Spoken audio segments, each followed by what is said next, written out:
Price भी कहते हैं, उसका तो हो गया, तो सैलरी वाले हमारा भी हो गया, लगा दिया। अभी भी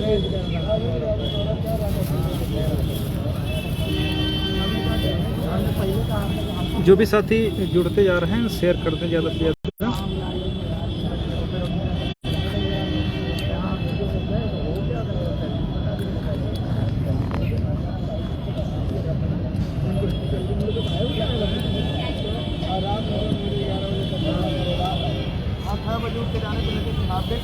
इधर आओ आप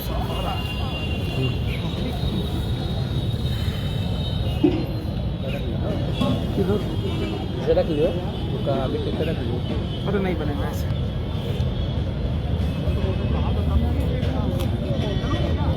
वहीं हाई कोर्ट मामला थी तो वहाँ रखते बन जाता।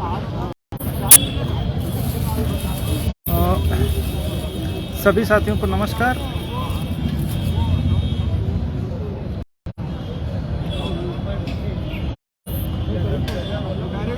जो लोग जुड़ते जा रहे हैं शेयर करते हैं।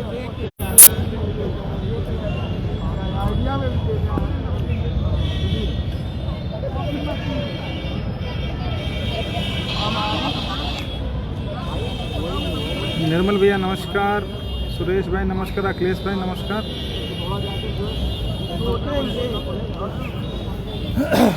जैसा कि आप लोगों सब लोगों को पता चल गया होगा कि आज हम लोग जो आदेश आया सिंगल बेंच का, उसके परसुआंस में सुबह हमारी मुलाकात जो है महानिदेशक बेसिक शिक्षा साहब से हुई, और क्योंकि आदेश उनको रिसीव हो चुका है तो उनके विषय में अग्रिम उनकी क्या कार्रवाई हो सकती है उस पर हम लोग जानना चाह रहे थे। तो उन लोगों ने यही कहा कि हम लोग अध्ययन कर लिए हैं और हमारी तो तैयारी ये है कि हम इस जजमेंट को जो है कंप्लायंस करेंगे, यानी लिस्ट रिविजिट करेंगे। बाकी अभी शासन की मंशा क्या है उसके विषय में हमें कोई जानकारी नहीं है। तो अगर हमें करना है तो हम लोग इसको जल्द से जल्द रिविजिट कर देंगे। बाकी अगर ऊपर से शासन से कोई दिशा निर्देश प्राप्त होंगे तो उन दिशा निर्देशों के अनुक्रम में जो भी कार्यवाही करनी होगी वो हम लोग करेंगे। कहने का मतलब सीधा सीधा है कि अगर शासन से कोई निर्देश प्राप्त नहीं हुआ तो वो लोग इस लिस्ट को रिविजिट करके पुनः पब्लिश कर देंगे और अर्थात 1356 के आदेश का कंप्लायंस कर देंगे। ठीक है। बाकी सरकार द्वारा स्पेशल अपील के विषय में बात की तो उन्होंने स्पष्ट मना किया कि हम लोग कहीं पर अभी कुछ नहीं जा रहे हैं। हाँ, अगर शासन से कुछ दिशा निर्देश मिलेगी तो वो बाद की बात है, लेकिन अभी तक ऐसा कुछ भी नहीं है। इन सब बातों पर चर्चा हुई। उसके पश्चात क्योंकि हम लोग अभी लगातार ड्राफ्टिंग जो असिस्टिंग काउंसिल हैं सीनियर्स के, वो हमारी जो स्पेशल अपील है उसको ड्राफ्ट कर रहे थे, तो वो ड्राफ्ट उन्होंने जो भी उनके हिसाब से ड्राफ्ट होना था वो हो गई और उसको हम लोग आज जो सीनियर साहब सुदीप सेठ साहब हैं उनको हम लोगों ने वो उपलब्ध करा दी है। सर ने 2 दिन का टाइम मांगा है और 2 दिन के अंदर वो उस जजमेंट के जो भी विधिक पहलू हैं, कानून हैं, उनका अध्ययन करने के बाद जो वो ड्राफ्ट है उसमें जो भी चेंजेस करने होंगे या जो भी ऐड चीज़ें करनी होंगी वो ऐड हो करके फाइनल हो जाएगा। तो 2 दिन के लिए उन्होंने कहा है।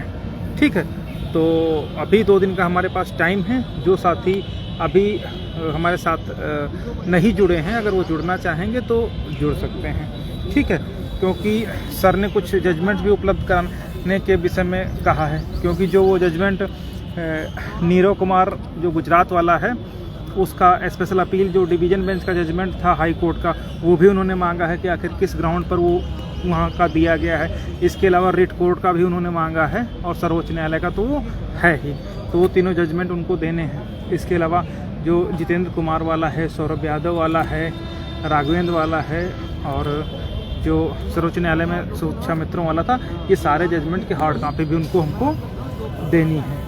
रामचंद्र मौर्य, हाँ, रामचंद्र मौर्य वाला, क्योंकि जजमेंट में उन्होंने गुजरात के जजमेंट को आधार बनाया है कुछ एक बिंदुओं पर, तो उन सभी जजमेंट्स का अध्ययन करने के कि वास्तव में वहाँ पर मैटर क्या था, किस कारण से वो आदेश हुआ, क्या उस राज्य की पॉलिसी उत्तर प्रदेश की पॉलिसी सेम है? जाहिर सी बात है सेम नहीं है, ये डिवीजन बेंच के ऑर्डर में लिखा है, लेकिन उनको सर ने कहा कि हम पहले उन सब चीज़ों का अध्ययन करेंगे, उसके बाद जो चीज़ें इसमें ऐड करने वाली होंगी वो ऐड करके हम लोग इसकी स्पेशल अपील फाइल कर देंगे। अभी कोई जल्दबाजी करना इसलिए नहीं उचित है कि चूँकि स्पेशल अपील जा रही है तो उस की फाइंडिंग में किसी भी प्रकार की जो कमी नहीं रहनी चाहिए कि जल्दबाजी में हम लोग कोई कार्य नहीं करेंगे। ठीक है, तो फिलहाल जो भी हमारी तरफ से ड्राफ्ट असिस्टिंग काउंसिल कर रहे थे उन्होंने ड्राफ्ट कर लिया है और सर को दे दिया है 2 दिन में। वो भी 2-3 दिन उन्होंने कहा है, तो आप 2 दिन मानिए, 2 दिन में वो उसका देख लेंगे। जो जजमेंट है उसमें क्या क्या चीज़ें हैं, क्या होनी चाहिए थी क्या नहीं होनी थी, वो सब करने के बाद स्पेशल अपील फाइनल हो जाएगी और दाखिल हो जाएगी। ठीक है, तो बाकी हम लोग पूरी तरीके से लगे हुए हैं, ठीक उसी ऊर्जा के साथ जैसी ऊर्जा के साथ अभी तक हम लोग लगे हुए हैं। बाकी जो लोग बहुत सारे लोग ये प्रश्न कर रहे हैं कि इलाहाबाद में हम हैं, क्या यहाँ जुड़ सकते हैं, तो कोई यहाँ पर इलाहाबाद या लखनऊ की बात नहीं है, पूरे हाई कोर्ट की बात होती है। जब भी आदेश चाहे इलाहाबाद से हो चाहे लखनऊ से, वो हाई कोर्ट का ही माना जाता है। तो अगर इलाहाबाद के भी साथी यहाँ जुड़ना चाहते हैं तो आराम से उनका हो जाएगा। ठीक है, तो ये सब चीज़ें। बाकी सर को हम लोगों ने, सुदीप सेठ साहब को आज इंगेज कर लिया है और असिस्टिंग काउंसिल को भी जो भी फीस वगैरह अभी थोड़ी बहुत देनी थी उनको दे दी है। सर को जो टोकन मनी है वो दे दी गई है आज। ठीक है, और उसके बाद जो है वो सर 2-1 दिन में 2 दिन का टाइम हम लोग दिया, लेकिन हम 2 से 3 दिन मान करके चल रहे हैं। जैसे वो चीज़ें जो भी उनको ऐड करना होगा या कुछ करना होगा वो सारा कुछ कर लेंगे। उसके बाद हम लोग इस स्पेशल अपील को दाखिल कर देंगे। ठीक है, तब तक अगर कोई साथी 1-2 दिन में अभी तक किसी कारणवश नहीं जुड़ पाया है तो जुड़ सकता है। बाकी सुशील भाई साथ में वो बताएंगे।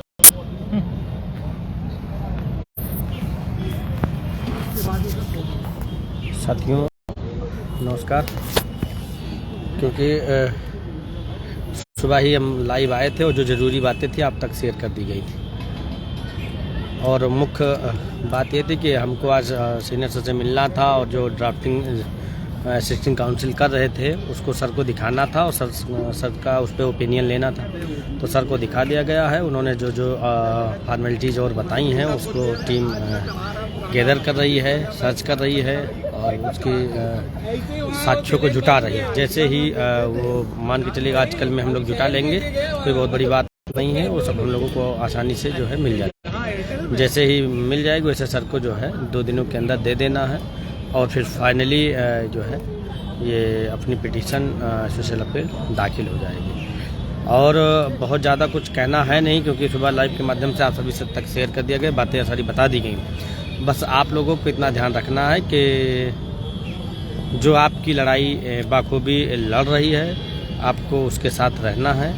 और कहीं से यदि आपको लगता है कि हम और भास्कर जी आपकी लड़ाई को लड़ने में कहीं कोर कसर रखते हैं तो आप स्वतंत्र हैं। जहां पर आपका हित सुरक्षित हो रहा है आप उसके साथ लड़ सकते हैं। लेकिन इतना ज़रूर है कि सर से अभी भी जब मिलकर आए तब भी सर से एक बात ज़रूर बता दी गई और पॉइंट आउट करा दिया गया कि इस बार सर जो हमारी 1356 रहेगी उसमें जो हम लोग दाखिल करेंगे डेटे वही उसमें कनेक्ट रहें और सीधे और जो अन्य लोग जो इस पर कनेक्ट कराने वाले रहेंगे उनकी पिटिशनों को कोर्ट से को अवगत करा करके सेपरेट कर दिया जाए। वो लोग अपनी बहस कराएं और हम लोग 1356 से कनेक्टेड जितनी पिटिशनें रहेंगी हम उस पर बहस कराएंगे। तो उन्होंने कहा ओके डियर ठीक है। सर ने कहा ओके डियर ठीक है। तो कहने का मतलब ये कि अब के कनेक्ट कराने वाले लोगों को सबक सिखाना है। जो बच्चों से पैसा तो ले लेते हैं लेकिन कोई सीनियर नहीं रहता है, पैसा लेकर के टैग करा करके हमारे सबके ऊपर लोड लाद करके भाग जाते हैं। ऐसे लोगों को इस बार डीबी में उनको सबक मिलेगा, वो खुद ही लोग समझ जाएंगे। इसलिए इस वीडियो को अधिक से अधिक साथियों को कहेंगे शेयर करो। अब अपनी अपनी टाइम लाइन और जो लोग सहयोग कर रहे हो केनरा बैंक का जो राजस्व परिषद हाई कोर्ट लखनऊ का अकाउंट नंबर है लास्ट में 3696 है और कुछ जो है कि किसी के खाते को ट्रांसफ़र करते वक्त कुछ वार्निंग बता रहा है। वो बैंक की प्रॉब्लम नहीं है। जिस ऐप से या जिस मोड से आप ट्रांसफ़र कर रहे हैं वो उसका प्रॉब्लम है। फिलहाल उससे कोई दिक्कत नहीं है। आप लोगों को जो है उससे कोई विशेष मतलब नहीं है, लेकिन इतना है कि आप लोग कोर्ट लीगल टीम के साथ ही जुड़िए, जो आपके जो है लड़ाई बाखूबी लड़ रही है और आपको सफलता भी वही दिलाएगी। इस बात का जरूर ध्यान रहे कि केनरा बैंक का राजस्व परिषद का खाता नंबर लास्ट में 3696 है और 592 नंबर पर अपनी डिटेल भेजना है। अगर अन्य कोई क्वेरी है तो जो है हमसे हम लोगों से संपर्क कर सकता है, भास्कर से संपर्क कर सकता है, हमसे संपर्क कर सकता है। अगर कोई के पास विषम परिस्थिति है तो वह व्यक्ति जो है टीम से संपर्क कर लेगा, उसकी हर संभव टीम भी मदद करेगी, जो संभव होगा वो राहत भी देगी। बस यही सारी बातें हैं। अब जैसे ही फाइनल फाइल होती है उसके बाद में आप सभी तो लोगों को अवगत करा दिया जाएगा कि अपनी पिटीशनें किस दिन फाइनली फाइल हो रही हैं। भास्कर जी है कुछ और बातें आपसे कहना चाहते हैं। साथियों, आप लोगों को एक बात ये ध्यान रखना होगा कि जितने भी साथी हैं जो इधर उधर भाग रहे हैं या कुछ कर रहे हैं, हालांकि इनकी संख्या नगण्य है, लेकिन फिर भी मैं ये कहना चाह रहा हूँ कि जब तक इस मुकदमे को लड़ना हुआ, हम लोग ज़मीन से लेके हाई कोर्ट तक हर जगह पर लड़े, तब जो चूजे हैं, जो कुछ ठग डकैत लुटेरे इस समय मार्केट में घूम रहे हैं, वो कोई नहीं दिखता था। आज जजमेंट आने के बाद सब के सब अपना अपना जूता पॉलिश करने वाला ब्रश लेकर के और एक डोकची लेकर के बैठ गए हैं कि हाँ हमारी दुकान पे आ जाओ। ऐसे लोगों को कम से कम अंतरात्मा गंवारा इनकी करती है, बहुत दुखद स्थिति है। मतलब इन लोगों को ये शर्म नहीं आती है कि आज तक ये लोग नहीं दिखाई दिए कभी, और जब डिसाइड करके हम लोगों ने इस मोड़ पर ला करके खड़ा किया तो अपनी दुकान लेकर के हैं चल दिए। इनका उद्देश्य है कि किसी तरीके से दो चार मिल जाए, इनका पान पुड़िया का इंतजाम हो जाए, बाकी समाज गया भाड़ में, नौकरी की भाड़ में, इससे इन लोगों को कोई मतलब नहीं। तो ऐसे इन लोगों से सतर्क रहने की ज़रूरत है, सावधान रहने की ज़रूरत है। मतलब कुछ लोग ये कसम खा के बैठे हैं कि आंसर की में 25 के बाद का भी हम बना लेंगे, हम सुप्रीम कोर्ट में भी बना लेंगे, ये भी बना लेंगे, सब कुछ कर लेंगे, ठीक है, लेकिन कभी लड़ाई को ढंग से नहीं लड़े। हम लोग जब इस लड़ाई को शुरू से लड़ रहे हैं, बीच में कितनी विपरीत परिस्थितियाँ आई, उन सारी परिस्थितियों का सामना करके हम लोग आज यहाँ तक पहुँचे हैं। तो अगर कहीं से कोई इस भ्रम में रहे या इस तरीके की सोच है कि हम लोगों को कमज़ोर करके वो अपने जो मालिक हैं उन लोगों को फ़ायदा पहुँचा देंगे, तो ये उनकी भूल है। जितनी साजिशें हम लोगों के साथ हुई, उन सभी साजिशों को हम लोग दरकिनार करते हुए आज लगभग जीत के मुहाने तक पहुंच चुके हैं। और जो 6800 की लिस्ट थी उसमें भी आप लोग देख चुके हैं, जो एक पॉइंट बचा है 90 से 96, उस पॉइंट को भी हम लोग क्लियर करा लेंगे। और वो पॉइंट क्लियर करते ही जो है हमारा जो जितना 67.11 के ऊपर अनरिजर्व होना चाहिए वो, और प्लस जो 27% उसके नीचे, वो सारा चीज़ मिल करके ही अगर लिस्ट रिवाइज होगी तो रिवाइज होगी, अदरवाइज जितने हम लोग हैं उन सबको कंसीडर करना पड़ेगा। साथ में अभी हम लोग हाई कोर्ट के बगल में ही हैं, तो चूँकि बारिश होने लगी है आप लोग देख सकते हैं, तो फिर बाकी की बातें जो हैं हम लोग बाद में करेंगे। तो मोटा मोटा ये है कि आज जो सुदीप सर को हम लोगों ने इंगेज कर लिया है, टोकन मनी उनकी दे दी गई है, और जो असिस्टेंट काउंसिल द्वारा ड्राफ्ट थी उसको भी तैयार करके उनको दे दिया गया है। उसका अध्ययन करने के लिए उन्होंने 2 दिन का समय मांगा है, और 2 दिन के पश्चात जो है उन्होंने फिर बुलाया। तब तक अगर जो चीज़ें हम लोगों को करनी है वो करके उपलब्ध करा देंगे, और जैसे ही उपलब्ध हो जाएंगे हमारी अपील फाइल हो जाएगी। बहुत बहुत धन्यवाद।